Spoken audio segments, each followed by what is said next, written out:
بسم اللہ الرحمن الرحیم۔ حضرت معاذ بن جبل رضی اللہ تعالی عنہ بیان کرتے ہیں کہ ایک روز رسول اللہ صلی اللہ علیہ وسلم ہمیں نماز فجر پڑھانے کے لیے تشریف نہ لائے۔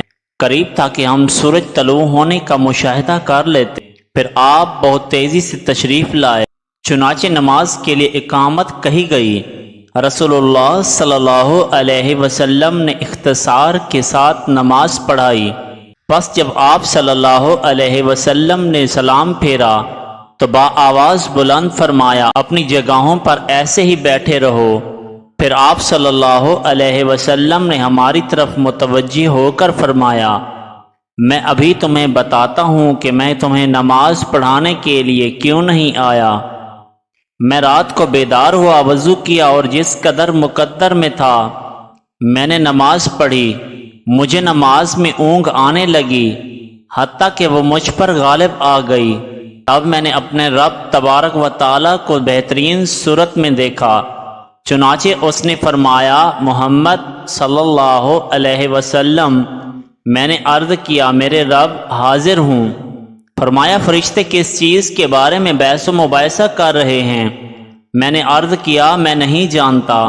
اللہ تعالیٰ نے 3 مرتبہ ایسے فرمایا۔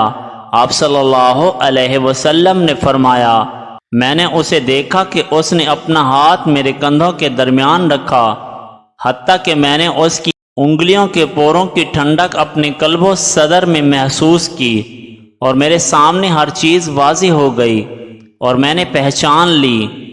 پھر رب تعالیٰ نے فرمایا، محمد صلی اللہ علیہ وسلم۔ میں نے عرض کیا، میرے رب میں حاضر ہوں۔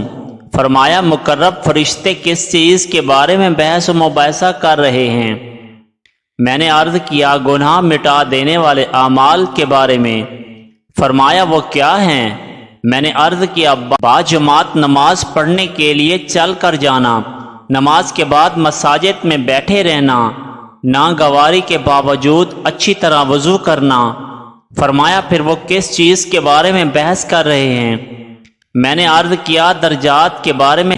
فرمایا، وہ کیا ہیں؟ میں نے عرض کیا، کھانا کھلانا، نرمی سے بات کرنا، اور جب لوگ سو رہے ہوں تو نماز تہجد پڑھنا۔ فرمایا، کچھ مانگ لیں۔ آپ صلی اللہ علیہ وسلم نے فرمایا، میں نے عرض کیا، اے اللہ، تو اس سے نیک اعمال بجا لانے، برے کام چھوڑ دینے اور مساکین سے محبت کرنے کی توفیق مانگتا ہوں، اور یہ کہ تو مجھے بخش دے اور مجھ پر رحم فرما، اور جب تو کسی قوم کو فتنے سے دوچار کرنا چاہے مجھے اس میں مبتلا کیے بغیر فوت کر دینا۔ میں تو اس سے تیری محبت، تو اس سے محبت کرنے والوں کی محبت اور ایسے عمل کی محبت کا سوال کرتا ہوں جو مجھے تیری محبت کے قریب کر دے۔ پھر رسول اللہ صلی اللہ علیہ وسلم نے فرمایا، یہ خواب حق ہے، پس اسے یاد کرو اور پھر اسے دوسروں کو بتاؤ۔ اس طرح کے متعدد واقعات سننے کے لیے ہمارے چینل کو سبسکرائب کریں اور بیل آئیکن کو پریس کریں تاکہ ہماری نیو آنے والی ویڈیوز آپ کو ملتی رہیں۔